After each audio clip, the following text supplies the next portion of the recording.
क्रांती news, आवाज सर्वसामान्यांचा।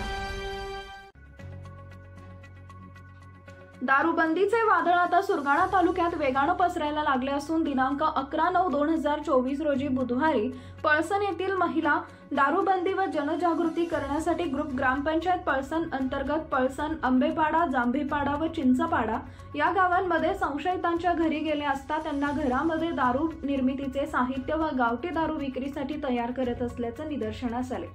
त्यांनी ते साहित्य नष्ट केले। तसेच गावामध्ये फिरून जो कोणी दारू विक्री करेल किंवा दारू गाळेल अशांना इथून पुढे दारू विक्री न करण्याची समज दिली की जर इथून पुढे जर कुणाच्या घरात दारू सापडली किंवा कुणी दारू विक्री करताना आढळला तर त्याची हयगय केली जाणार नाही असं महिलांनी ठणकावून सांगितलंय। या प्रसंगी दारू विक्रेते व महिलांमध्ये मोठ्या प्रमाणावर शाब्दिक चकमक झाल्या।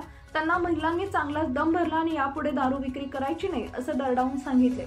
या मिशन दारूबंदीचं नेतृत्व माजी सभापती मंदाकिनी भोये, सरपंच रंजना चौधरी तसेच बेबीताई गवळी यांनी केले।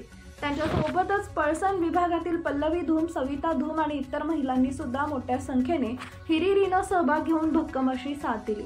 महाराष्ट्र क्रांती न्यूज साठी प्रतिनिधी लक्ष्मण बागुल, बोरगाव, सुरगाणा। अशाच नवनवीन बातम्या पाहण्यासाठी आमच्या महाराष्ट्र क्रांती न्यूज या YouTube चॅनलला लाईक करा, सबस्क्राइब करा आणि बेल आयकॉनला प्रेस करा।